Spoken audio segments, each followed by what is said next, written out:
This Buddy Webb here in Midland, Texas. It is July the 4th, 2017. I'm going to do a little video here, a little different, a little documentary to show you something, to show you how to do something, and then also talk about my case like I normally do.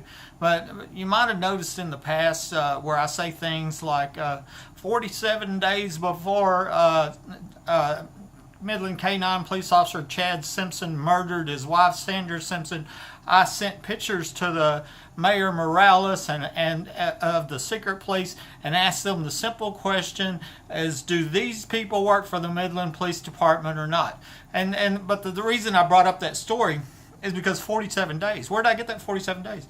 Well, there's an application on the internet called the date duration calculator. I do this, you might have heard me say it, and I'm going to show you here in a minute. I'm going to go through some of these dates.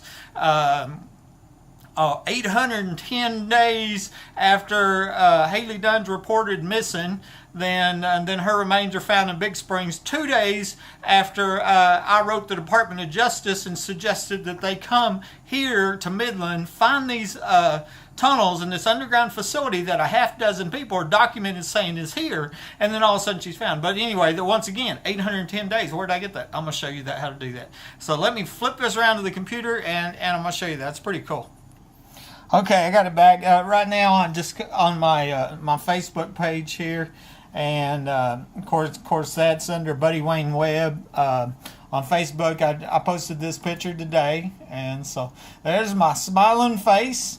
And what we're going to do, if you just go to Google, one of my favorite tools, you know, they know it, Google knows everything, type date duration calculator, which I've already done, and then you'll come up with this link at timeanddate.com, date duration calculator. Okay, and it's going to take you to this page right here. I'm going to start with something easy on the start date. Let me put my month, day, year. This is the year that I'm born, 1963, and I'm gonna go to today. Click the today link, so it puts today, July the 4th. Calculate duration, and there it is. So I've been alive 19,599 days, and a good portion of that I've had crimes committed against me after moving to Midland, Texas. But that's 53. I'm 53 years old, 7 months and 28 days. That's where I get that. And if I look over here, you can see how many seconds and minutes and hours and days and weeks and all that type of information right there. So start date, end date. So that's the date duration calculator. Now I want to go look at some important dates that started here. I want to start with the deed history of this house. Okay, ownership of this house, 3802 Fair Circle here in Midland, Texas. Year built is 1982. Okay, and so if we want, we can jump back over there and change this to 1982. I don't really know when, so I'll just put January 1. And I'm sure it wasn't January 1, but either way, this house is 35 years old. So I'm here in a 35-year-old house, okay? And which is pretty old, but it's younger than I am. And so anyway, and on the deed history, if you go to the Midland County Appraisal District or midcad.org, midcad.org, you can just put in the address and pull up any address, and it shows you the taxable amount and all this. I do this quite often. And what I'm looking here, I hate that bar because you can't see what's on bottom here. But basically, Randy Offenberger was the very first homeowner in 82 when this home was built. His name is not in the MidCAD, but I got it from the Midland County Appraisal District. My guess is he might have sold it in 94. That's the sale date. And he put he got a sprinkler permit in 1985. I went and pulled the permits because I'm trying to figure out when the underground facility, when was this house rigged for hidden access to be used for terror, theft, and murder. Okay, that's what we're really looking for. 1985, Offenberger. So Offenberger put a lawn sprinkler system in. And what we also know on other videos is my entire property is buried a foot and a half deep in dirt. after the home was built. It was built in 1982.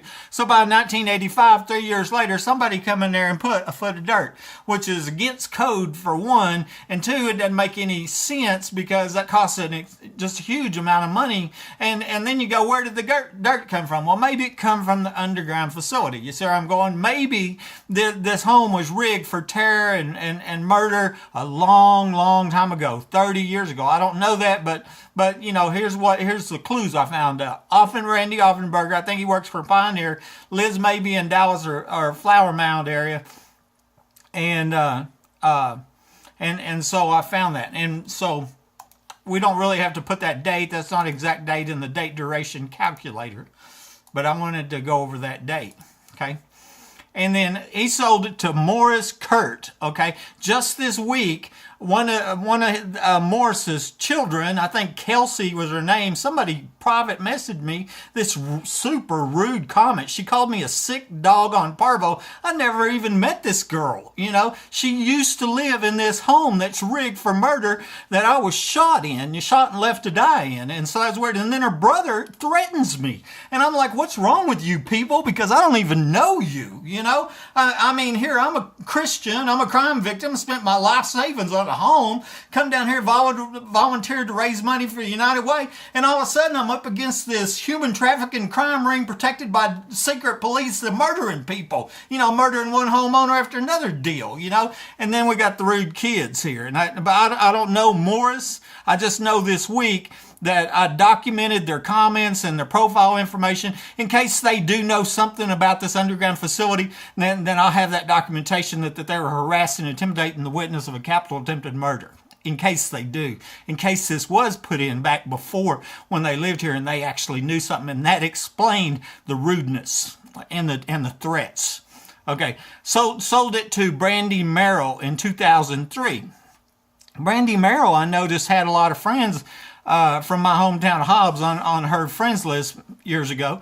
She ends up marrying a guy named Daniel Price. She was married to another guy here, Tom Merrill, I think was his name, Audrey Tom Merrill or something. They divorce. She marries a Daniel Price, and they move across the street to what I call the Conaway house. It's actually John LeJean's home, which was the brother-in-law of U.S. Congressman Mike Conaway. They bought that house and they were living at 3809 Fair Circle when I moved in here. But I bought the home from William N. Lawhon, Mike Lawhon, William and Sarah. I actually bought it from the widow because he died a couple weeks before I bought the home. You can see there, his suspicious death was October 12, 2008, and I think I have a graphic on that here, and it shows here that he died in Fort Worth. Okay, that's what it's showing.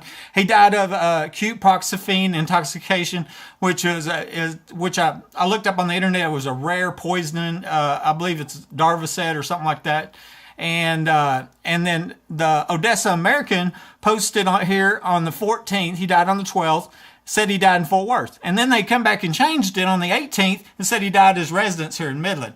And, you know, now why would they say he died in Fort Worth and then say he died in Midland 4 days later? And I think the reason is because he did die here.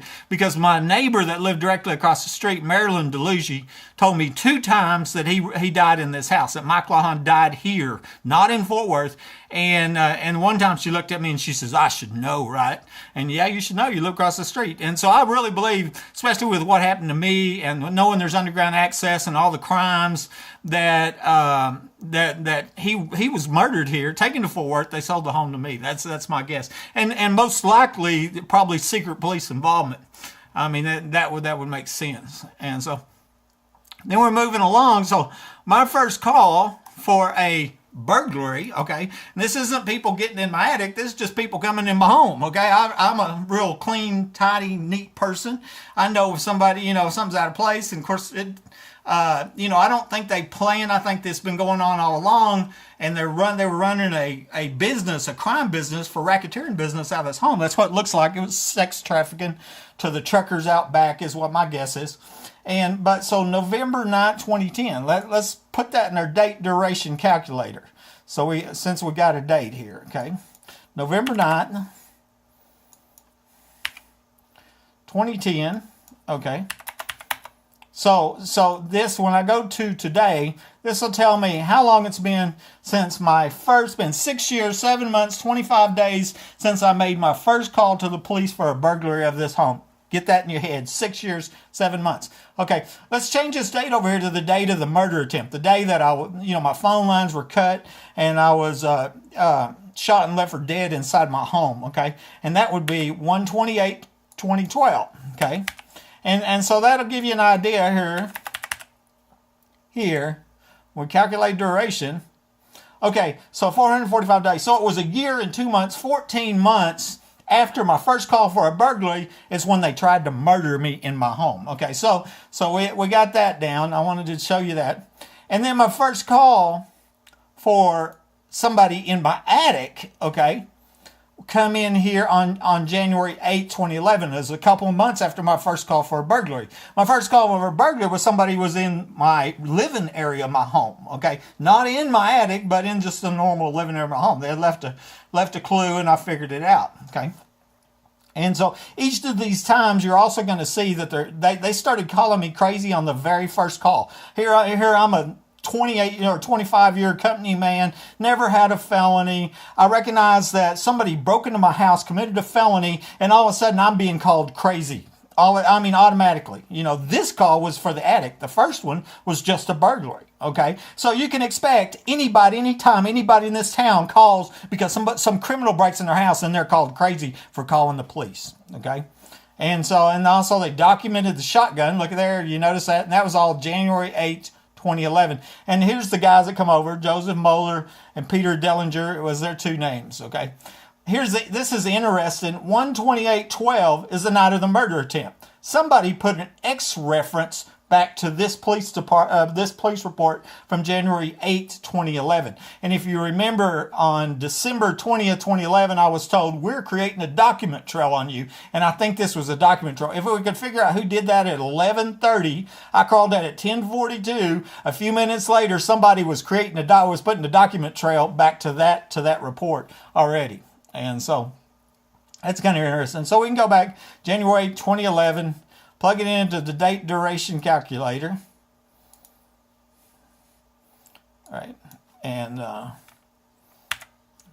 1/8/2011.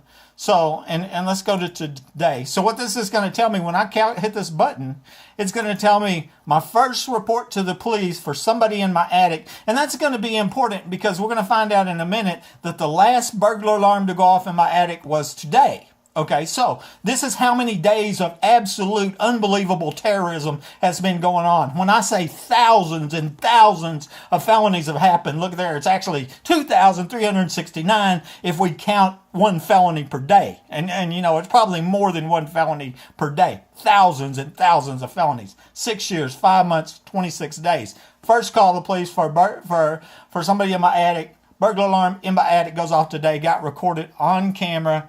And I might as well just show you that. It's uploaded to my YouTube. Here it is, right here. It's a real short video, so. It's not in here. Oh, I think it's one that's up over there. And there's another one in there. And it went off. See, I always go to the bathroom, right? Very often, and so. Anyway, this Buddy, Midland, Texas, and let's check out the timestamp. It's July the 4th, 2017, about 9:51 in the morning. Beautiful day for a felony burglary habitation, felony theft of services. You can bet that they got the hand on the trigger of the phone trying to call the secret police with the gun in the other hand, because that's what they do, folks. That's what they do, folks. Right. Talk to you later. Bye. So now,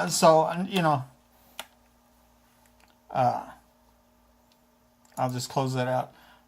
I just wanted to show you there, get an idea of the amazing amount of crimes going on. 6 years, 5 months, 26 days. And you know, I've worked and worked so hard that there's absolute no way that the police, the Texas Rangers, or the FBI could even play stupid and go, oh, I'm so stupid, I don't know, I'm a dumb cop. You know, they can't even do that. This is absolute dirty, is all it is dirty. They're allowing felonies to be committed against me, and these are people that tried to murder me and shot and left me for dead. And so we got that date. Okay. Another important date here. I use these dates sometimes. I call these dates out. I said this a minute ago. December 20th, 2011. Okay. This was right before I separated. The police were called to my home. I've showed this report. Blake Bush come over. Trent Sellers come over. This night right here, they put me into the back of a police car that had a bag of pot laying in the seat, already laying in the seat, and then told me, we better not be called over here again for this stuff. And this stuff was repeated calls for burglaries that I thought was connected to prostitution. I mean, the threat of being framed for drugs was obvious. When I got back into my home, it's when I was told, we're creating a document trail on you. And then whatever, we're going to figure out 52 days later, I'm shot. Notice once again that XREF was put on this document at 11:31. I crawled out at 10:42. So some unknown secret police put an XREF in. I think that was the document trail. If we could figure out who did that, we might figure out this whole thing, you know, if we could just figure out how to do this, because this was document trail. But I was told on this night, 12/20/11, that a document trail was being created. So I'm thinking it was a document trail to cover up my murder, okay, by corrupt police, secret police, okay. So let's go 12/20/2011, that's correct. And then we're going to go to the date of the murder attempt, right, day that my phone lines are cut, and I'm shot and left for dead. And we'll calculate duration. 39 days. Okay, 39 days before I'm shot and left for dead, I'm told that a document trail is being created on me. And I believe that document trail was to cover up my murder so they could call my murder an accident and give this property and then the life insurance and everything else. And it was really theft is what it is, you know. And I mean, it's insurance fraud, it's theft, and it's absolute. It's not a conspiracy theory. We got I've got pictures of a gang of steel secret police caught on camera in this murder attempt. And I think we'll find that one of them is the one that did that document trail that I showed you, the X-ray. But 39 days before I'm hunted like an animal and shot and left for dead, I'm told there's a document trail being created on me, and I think I found the document trail. 39 days, okay? So what this picture here shows, I show it all the time, okay, is me crawling out at 10:42 on 1/28/12. I've mentioned that date many times. Okay, the first two secret police show up in tan uniforms. Okay, at 11:01. Okay, so 10:42, 11:01. I don't need the date duration calculator to tell me that's 19 minutes later or whatever, right?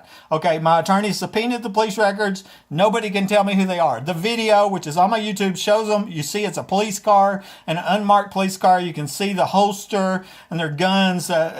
They're wearing tan uniforms, so we think maybe they're DPS or sheriff. And even with a $2,000 reward, nobody can tell me who they are. They had these cameras that taking these pictures disabled in 20 minutes. About the time I got to the hospital, these first two secret police. I suspect one of them might be the late Sheriff Deputy Mike Naylor, and I sent an email to Sheriff Gary Painter, and I asked him that question, and he didn't reply. And his lack of response, okay, because these guys right now are just criminals, right? They're criminals in police uniforms, and you know, are they real police or are they just criminals in cop costumes? Obviously, they're dirty cops.